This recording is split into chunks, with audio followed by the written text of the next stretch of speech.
వ్యాపారంలో సక్సెస్ఫుల్ గా బిజినెస్ చేసినటువంటి వ్యక్తి. ఒక వ్యాపారం ప్రారంభించాలంటే దానికి ఎన్ని కష్టాలు ఉంటాయి, ఎన్ని నష్టాలు ఉంటాయి, అలాగే ఒక వ్యాపారాన్ని ఎలా అట్రాక్ట్ చేయాలి, వాళ్ళకి ఏమి ఇవ్వాలి, ఎక్కడ ఏది పెట్టాలి, వీటి మీద ఉన్న అవగాహనతో ఈ రాష్ట్రాన్ని నిజంగానే ముందుకు నడిపిస్తున్నటువంటి పరిస్థితి మనకి పేపర్లోనో గాల్లోనో కాదు, వాస్తవిక పరిస్థితుల్లో కనబడుతుంది అనేది మనకు అర్థమవుతుంది.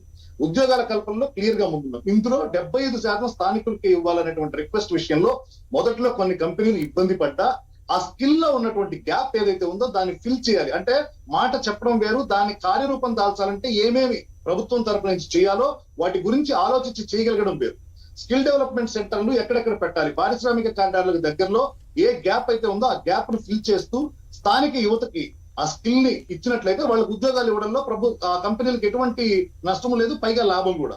ఎందుకంటే బయట నుంచి వచ్చే వాళ్ళకి సొంత ఇల్లు ఉండవు ఇక్కడ, కాబట్టి వీళ్ళు వాళ్ళకి క్వార్టర్స్ అకామిడేషన్ ప్రొవైడ్ చేయాలి, దానికి సంబంధించినటువంటి జీతాలు హెచ్ఆర్ఏలు ఏవో పెంచి ఇవ్వాల్సినటువంటి పరిస్థితి ఉంటుంది.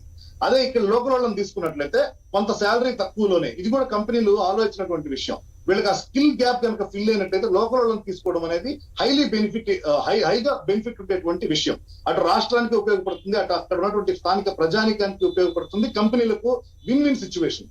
కానీ ఒక్కొక్కసారి వ్యవస్థలో ఇలాంటి నిర్ణయాలు చెప్పినప్పుడు పెదవి విరచడం కానీ దాని గురించి చెడుగా కామెంట్ చేయడం కానీ సులభం. కానీ దీర్ఘకాలికంగా ఉన్నటువంటి ప్రయోజనాల గురించి ఆలోచించినప్పుడు అటు కంపెనీల యాజమాన్యాలకు ఎటువంటి ఇబ్బంది లేదు, అటు లోకల్ గా ఉన్నటువంటి వాళ్ళు కూడా ఉద్యోగాలు దొరుకుతున్నాయి కాబట్టి ఎటువంటి ఇబ్బంది లేదు. దీన్ని బ్యాలెన్స్డ్ గా ముందుగానే ఆలోచించి దానికి ఉన్నటువంటి ప్రాబ్లమ్స్ సాల్వ్ చేసే విధంగా నిర్ణయాలు తీసుకోవడం అనేది మనం హర్షించదగినటువంటి విషయం.